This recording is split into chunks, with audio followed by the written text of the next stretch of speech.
Welcome to Sagely Speaking with Mary Bono, the esteemed former Congresswoman known for her insightful perspectives and vast experience. Prepare to be engaged in thought-provoking conversations with influential personalities, exploring a wide range of topics, from social issues, politics, and policy, to personal development, shedding light on important issues that impact our society. Now, here's Mary. Greetings. Thank you for joining me on this episode of Sagely Speaking. Today we're talking about a relatively new technology. It's something that I was recently made aware of, and I absolutely just embrace this technology. I think it's an important part of the solution to our opioid and fentanyl epidemics. So joining us today is Rob Perry. And Rob is the CEO and president of a company called XOMAD. Maybe he can explain how you came up with the name XOMAD at some point in time. But Rob, we welcome you today to Sagely Speaking. We are glad to have your participation and your expertise. And let me tell you a little bit about this fascinating guest. In 2010, Rob founded a company called XOMAD before the idea of influencer marketing had even reached mainstream consciousness. This was based on years of observation that trusted local messengers make for the most authentic and trustworthy advocates of products and brands. Rob's perspectives on the power of influencer marketing date back nearly 25 years before social media existed. During this time as a sports agent, where Rob executed influencer initiatives around many athletes, including spending 50% of his time representing Michael Jordan and visiting 4 continents with Patrick Ewing, during which local influencers created chatter and buzz around shoe launches. This experience formed the foundation for XOMAD's early investments in an AI-driven technology engine that could scale the deployment of local nano and micro influencers. Under Rob's leadership, XOMAD has expanded from its brand-centric roots to become the undisputed leader in the deployment of influencers in the public sector, with the company's work being featured by the New York Times, CNN, The Trevor Noah Show, and so many others. Rob and his team have made multiple visits to the White House, worked with global icons, celebrities, and so much more. So Rob brings a diverse and unique perspective to the world of influencer marketing. He previously served as president of Champion Footwear International. He's a proud alumnus of the College of the Holy Cross and earned his JD at the University of Chicago, where he served on the law review. So again, I met Rob through friends of friends, wanted to bring him into the fight against fentanyl and the opioid epidemic. And this is what I was thinking, and this is my quote that I gave to XOMAD. I said, "We know that social media must be a part of the solution to foster conversations about drug abuse. Leveraging the voices and platforms of social media influencers that can speak authentically about tough issues creates the kind of open, honest, and direct conversation that can lead to real behavior change in ways that billboards never can." So Rob, welcome to Sagely Speaking. That's a lot of a bio. What a fantastic, interesting life you've had to this point.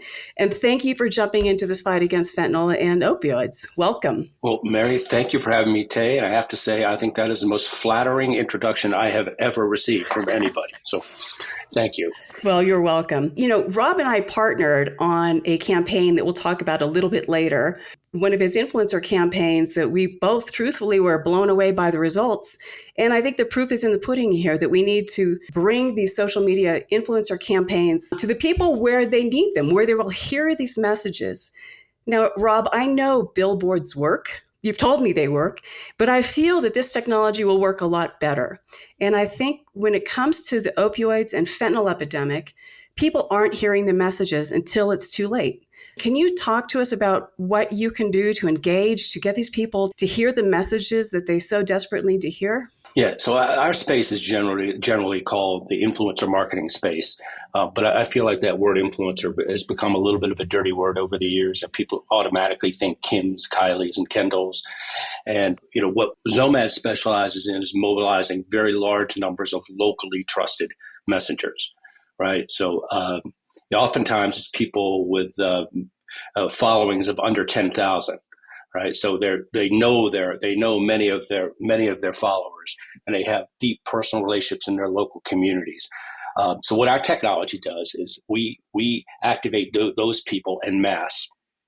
We do them across the board. We started out in the private sector for the first 10 years. I founded the company as you noted in your beautiful introduction back in 2010. In the first 10 years, we were largely working for very, very big consumer brands.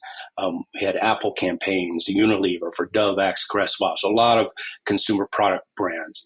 But then in 2020, we moved into the public sector, and that has taken over our work these days. So I'm very, very proud of all our work in the public sector. We've got states on the left and states on the right. States like California and New York and New Jersey on the left, but also Louisiana and South Carolina. And on the right, we've done campaigns in large parts of Florida, really Texas, Georgia, so really around the country. But what I'm excited about doing with respect to fentanyl and opioid prevention is activating these large numbers of, I'll call it local cool kids. That was the initial vision, to meet these at-risk communities where they are. We've done some of that work with you already. We've got other campaigns happening around the country. A lot of the campaigns we're doing right now are around harm reduction. I was excited to work on prevention with you, and so I'm hopeful that we can work in both areas going forward. Well, you should be able to work in both areas for sure. And, there are nonprofits who are dedicated to both or either. And of course, governmental agencies that also are committed to both. It's a holistic approach here. I do tend to focus on prevention. I say this about fentanyl. Rob, when you and I were kids, boy, I hate that I'm at that age now that I say that. But when we were kids, we had room for error. And I say this all the time, but we had room to experiment and to do dumb things. And generally speaking, we would survive it.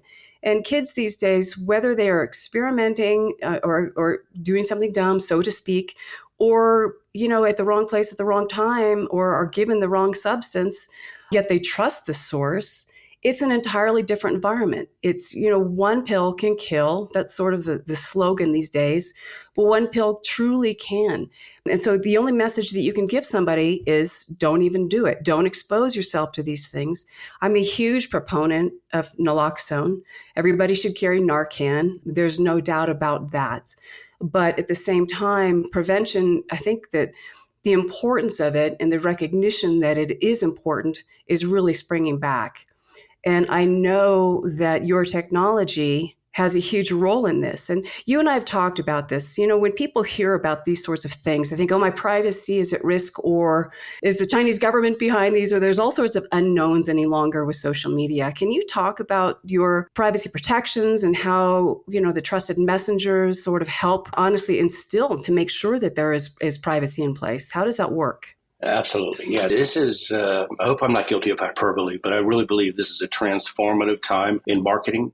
All of your listeners will note that every time they log on, particularly on their Apple devices, they're being asked to opt in and out of privacy with respect to privacy restrictions, to either allow them or to allow to be targeted or to deny to be targeted.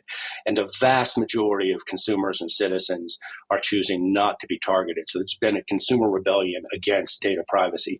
We are the answer to that, right? People opt in to follow these trusted messengers. They choose to want to see content from these trusted messengers. So what's happening in all of marketing, this is with respect to the private sector and the public sector, is the efficacy of digital marketing, so of digital media buys, of banner ads and ads on Facebook and Instagram. The efficacy has gone down in recent years. So since for the last 10 to 15 years, that has dominated marketing, right? It used to be TV and radio and print, and then we moved into the digital era, and it's largely been these digital ads. But now consumers are rebelling against those. So you've got two things going on. We have the data privacy restrictions, which are happening from the platforms. They're happening at the state level. They will be happening at the federal level. And excuse me, Rob, they're good things. These are good things. Yes. Okay, consumers want them. Consumers do not want to be tracked. Right. So, I think everybody, that's one of the issues in which people on the left and right are pretty much aligned around against the big technology companies tracking them. People don't want their privacy invaded. But at the same time that's going on, you've also got everything happening with, particularly with Gen Z and millennials. But with Gen Z in particular, they're skipping ads anyhow. So regardless of even data privacy, they've got ad blockers, they're skipping ads. So it's not as effective as it used to be in reaching them through digital ads. But what they are doing is they're living on TikTok and Instagram. And that's where we reach them, right? We reach them through trusted messengers, people they choose to follow, peer-to-peer conversations, which I believe is the single most effective strategy we can have with respect to both prevention and harm reduction and prevention. During COVID, it seemed a lot of strange information was flying around, misinformation, lots of strong opinions on all sorts of sides. It seems that during COVID, that the American people lost a lot of faith in their traditional establishments, whether it be the CDC or whomever. People began to doubt those messages that were coming out. And I believe that your technology has the ability to get beyond that, right? This is where people tend to go, or they might go to a CDC message about the latest COVID vaccine or whatever, but at the same time, they want to know that other people are on the same page. Is that correct?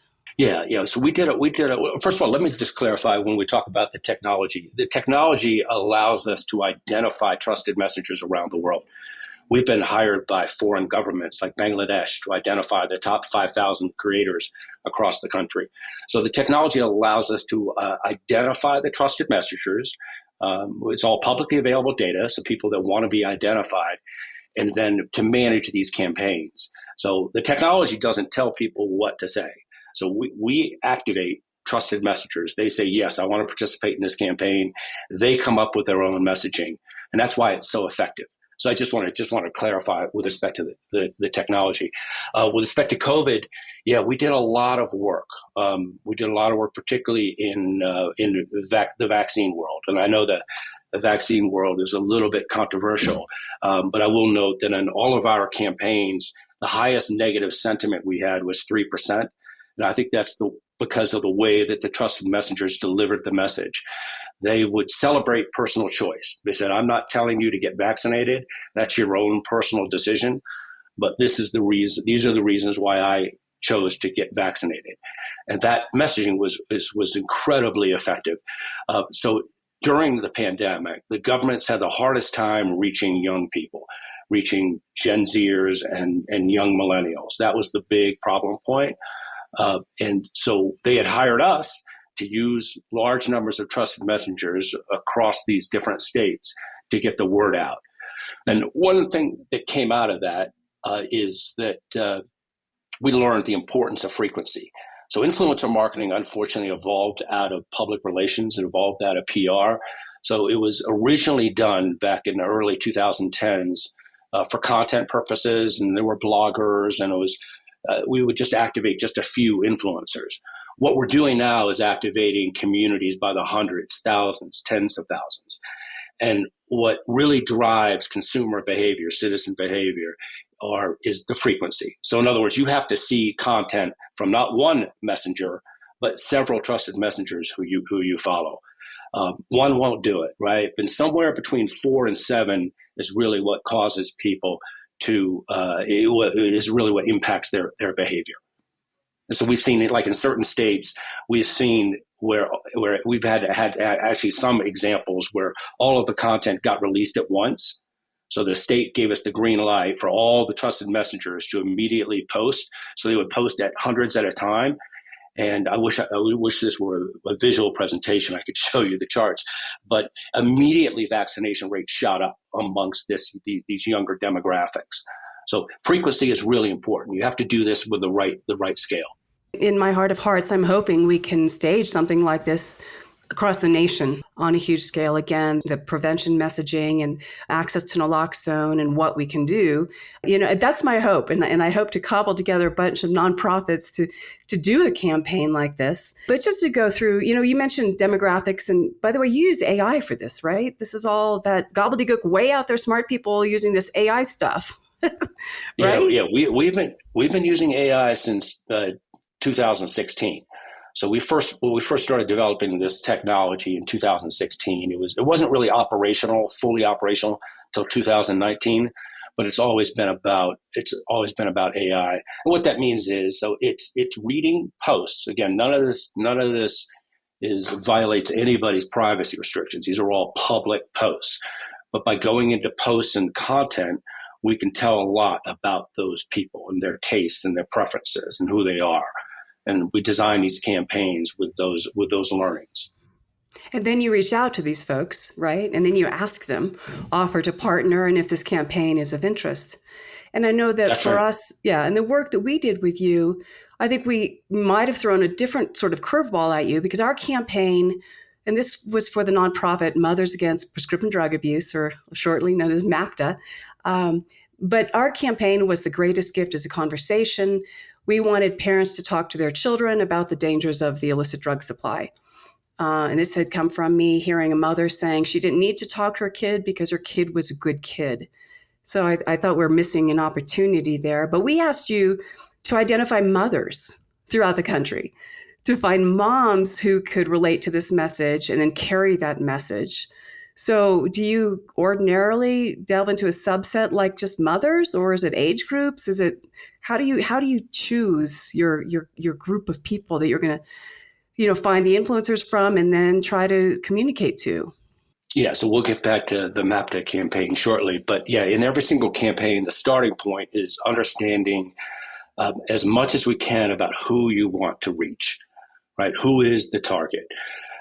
So in prevention, it could be, right? It could be 14 to 17-year-olds. It could be 17 to 29-year-olds, right? So the starting point is always thoroughly understanding who those people are, and then designing and picking a large group of trusted messengers who have a history of high engagement with that group, whose message resonates with that group. Most of the time, the messengers are of that demographic. Again, the importance of peer-to-peer conversations here.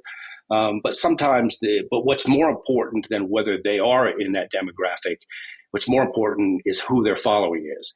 So if a trusted messenger has, say, 10,000 followers, we want to know everything possible about those 10,000 followers. And, for example, if the target is 18 to 24-year-old women, we want to know that a very large percentage of that trusted messenger's following are 18 to 24-year-old women, and this trusted messenger has a history of high engagement with 18 to 24-year-old women. So it's different. So but to answer your question about with mothers too, yes. So moms have always been an important part of the social media campaign. Mom bloggers were a big thing years ago. So yes, we have a huge, long history in activating moms. But a lot of what we do, both with respect to prevention and harm reduction, I think will be a lot of peer-to-peer conversations. I think that would be most effective of all. I think kids need to talk to kids. So why don't we take a very quick little pause right now and return with Rob Perry in just a moment.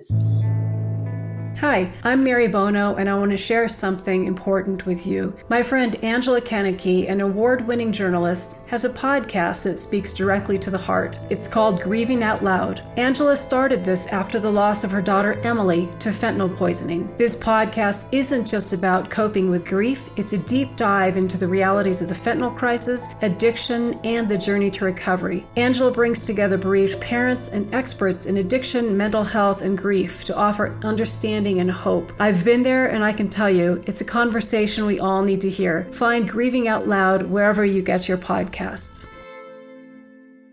I'd like to take a moment to tell you about XOMAD, whose technology has paved ways for mass activation of trusted messengers by brands, nonprofits, and public sector clients. We believe that this is the future of media buys, behavioral change, brand lift, and purchasing generated by hyper-targeted reach, combined with architected frequency of audiences viewing different content from multiple creators. For more information, go to XOMAD.com. That's XOMAD.com. So Rob, we're back, and we started to talk about MAPTA and working with mothers and that campaign. And I wanted to talk about a couple of the statistics and then a couple of the messages that we had heard along the way. But our small little nonprofit reached over 1.5 million people during this campaign with our messaging. Again, this was our messaging. This was our voice. This is what we felt was important for people to hear. That was across multiple social media channels. Out of that, we received almost 20,000 social engagements And we received over 7,000 new hits to our website. Those numbers are indisputable. Now, did we move the needle? That's the question. And look, in prevention, it's really hard to prove that negative. Did we prevent somebody from using? Did we prevent somebody from overdosing? We'll never necessarily know. I guess overall, we'll see, hopefully, statistics decline across the country. But, the feedback we were receiving from folks that weren't even influencers, but had been reached through the campaign that XOMAD did for us, were very, very positive. And people saying, family, friends, colleagues, for them, we do everything we can to protect, to take care, to help, to educate. And, one of our call to action was that people would go to our website and sign a pledge that said they would talk to their loved ones. Here is a message that says, as a mother, I am taking the greatest gift as a conversation pledge and encouraging you to take it too and join this life-saving movement. I mean, these are the real voices that are coming out of this. This is what I believe is, the necessary work that has to happen across the country on messaging. And I think the proof is in the pudding with this campaign we did with you. So I want to applaud you guys, and your team, by the way. Your team was fabulous in walking us through everything. But these metrics for you, were you surprised? Were you pleased as the professional? Well, first of all, the applause needs to be directed to you, Mary. It was your vision. It wasn't our vision, but it was. Look, I think the MAPTA campaign was a critically important campaign. It was small, right? But I think we only activated I think 20 something creators. But I think what you did with your vision there is you created a model for others to emulate and replicate around the country. I would like to see the MAPTA campaign expanded to communities around the country with hundreds, thousands, tens of thousands of these trusted messengers all activated. And yeah, you quoted a lot of the important stats. The one you left out is my favorite, though, right? The engagement rate on this campaign was over 9%. Right? That any of your followers are on social media will know that's a ridiculously high engagement rate. For a sponsored post campaign, generally you're going to see engagement under 2%. I would have been thrilled if this would have been 3 to 4%, but 9% was really extraordinary. And that just shows how much the messaging from these trusted messengers, from these moms in this interest, around prevention, how much it resonated with their followers. So I think it was a critically important campaign. Again, I will applaud you for that. And I hope that that's the starting point for many more campaigns like it. Well, thank you for applauding me. I appreciate the compliment.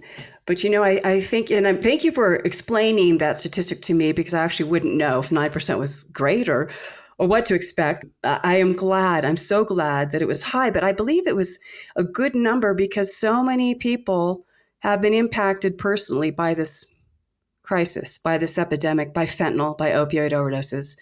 I don't know if you can find anybody any longer who hasn't lost somebody they know, they love, they live with. And sometimes maybe it's a cousin, but people go, oh yeah, I've lost somebody, or I've lost two people. And we did get that. In the political polling world, we call this the verbatims, when you get back the actual statements that somebody makes. But in the verbatims, it came back to us, I lost somebody. I love somebody. I lost them. I lost a childhood friend. I lost a cousin. And so that's why I think, again, this is so critically important, is because people, this fear and this knowledge about the threat that exists with the illicit pills, it's just latent in some people. They know it's there, but they're burying it. And they're focused on other problems until this one hits them really hard and takes a toll on them personally. And I think that is part of the brilliance of this campaign. And I think, to all of our credit, I guess I'm just making this the I Love Mary show, and I don't mean to be doing that.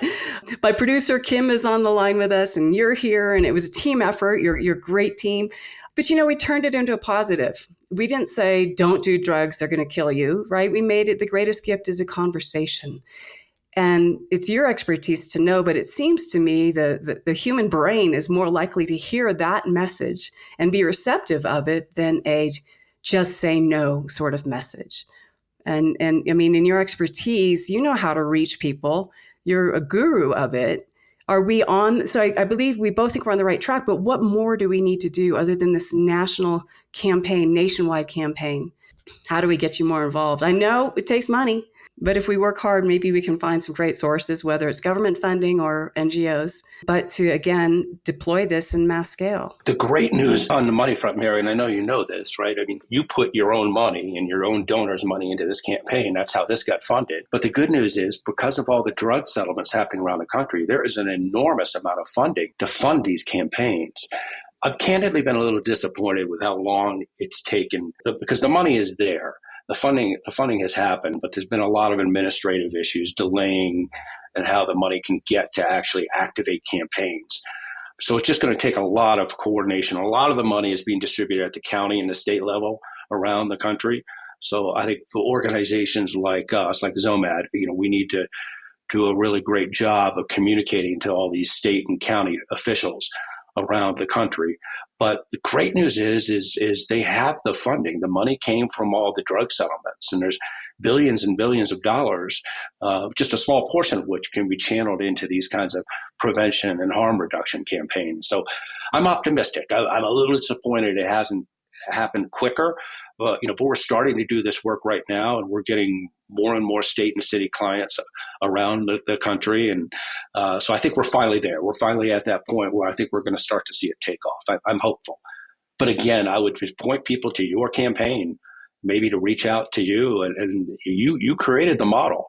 I just want to do that at 100x larger or 1,000x larger. But what you did with MAPA was the perfect kind of campaign that I think needs to be replicated everywhere. Thank you. We definitely agree on that. I wear another hat. I wear lots of hats, Rob, but one of them is to make sure that we don't squander the opioid settlement dollars. It does seem that there are all sorts of gadgets and gadgets that are coming up, and people are trying to sell this. I'm constantly receiving messages from somebody with the latest, greatest hullabaloo thing to bring to the market. We saw during the tobacco settlements that you can really squander this money inefficiently if you're not careful. So there are guardrails in place, and people are trying to make sure that the guardrails are in place. But this, I believe, is indisputably where we need to go. And that is to carry these messages to people who do not know and are not aware, not only in prevention, but the other thing is, recovery is cool. We could do the same thing, celebrating people in recovery and supporting people in recovery. That's a part of the solution too. People who do, we had Tom Wolfe on one of our podcasts, just amazing advocate from San Francisco, who was homeless, and he was a heroin and fentanyl addict. And now he's in recovery. He's been clean and sober for over 5 years. We need to celebrate that part of this too. So there's so much we can do to pull together to help reach the public with these messages. I can understand your frustration, but I think we just have to stick with it. The MAPTA data, we're happy to share and to show to people that it is a good use of funds. And if you talk to experts like Chris Jones at SAMHSA, who heads the prevention efforts from SAMHSA, he will tell you prevention is where it's at. It is what we need to be doing. And Chris will be joining us on a podcast soon to talk about these very efforts too. But Rob, I think, I love that you're a believer. I think that you're passionate about people in recovery and harm reduction and prevention. And I think that comes through the company and helped our campaign be much more efficient. So, I want to bring this to bear. It is a good use of settlement dollars, and let's do it. Beautifully said. Perfectly said. Thank you. Well, I'm a believer, as I said. So we put our money where our mouth is, and we did a campaign, and we'd like to do it more and more and more. But Rob, is there anything that I've not talked about you or XOMAD or your team or the capability you want to share with the website? Oh, and can somebody sign up to be an influencer for you? How does that happen? Yeah, they come to, we have an internal community called The Plug. And we invite any creators, any influencers, any trusted messengers to reach out to us. XOMAD is spelled XOMAD.com. So on our website, you'll see The Plug, which is our own internal group. I think there's something like 27,000 trusted messengers on it right now. But our databases go after, we have tens of millions in our database. So the database that we use to kind of create these campaigns is much, much, much larger. Well, in terms of shout outs, I will give credit to Nicole Brandt and Valentina Perez, our two superstar women who ran this campaign with their team underneath. So they're becoming experts. I think I think I can safely say they are world experts both in harm reduction and prevention around opioids and fentanyl use. That's great. But I did tease this out. So before I let you go, I do have to ask the question, where did you come up with the name XOMAD? Do you think I would know this? I've been your friend for a couple of years, and I still don't know where XOMAD came from. So it had several meanings, right? So my middle name is Xavier. There's not a great story here, by the way, just cutting to the chase, right? But my middle name is Xavier, and I'm the third. I'm Robert X. Perry the third, and my father and grandfather are just live in my heart.